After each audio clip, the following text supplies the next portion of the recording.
Hey, this is Chris from Financial Modeling Education, and in today's video, I'm going to talk about something interesting that popped up in a client agreement that I was looking at recently. So you might know me as this guy who does financial modeling training online, and that's true, but I also do a small book of business where I manage some consulting clients from time to time.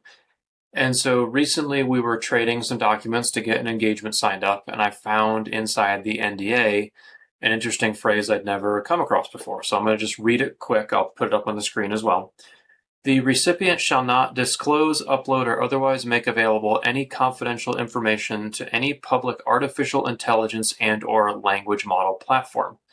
And so right away I'm like, well, that's kind of interesting because we have AI sitting in basically everything that I use right now. It's in my Outlook, it's in my Excel, and anywhere else. So, of course, where do I go? Well, I go to AI, right?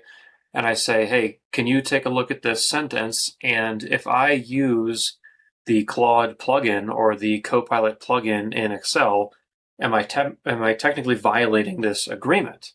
And AI said to me, yes, you are.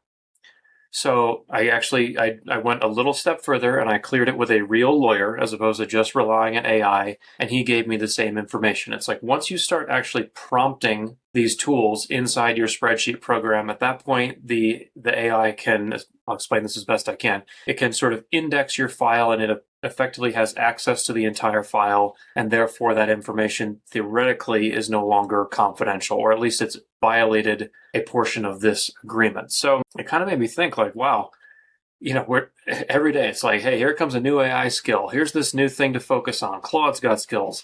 Now Copilot's got skills. They're all going to have skills. It's all going to kind of become commoditized, and we could just press 4 buttons.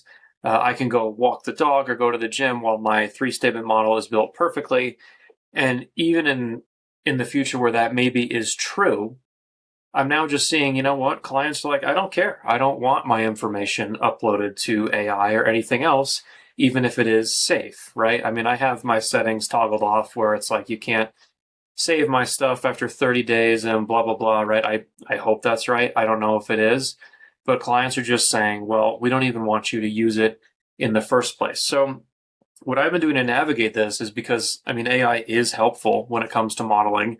I'm still not handing AI the keys, right? I'm doing most of the building, but I'm going to have it help me with some boring stuff like, hey, can you fix this formula? Or I'm trying to do this thing. Can you build me a formula for that, or a dynamic array or something where I don't want to spend a half hour deep in some Google forum trying to figure it out. So I'm now going back kind of the old way, back and forth between copy paste, between a separate AI interface and the spreadsheet itself to be like, hey, this is what I'm working on.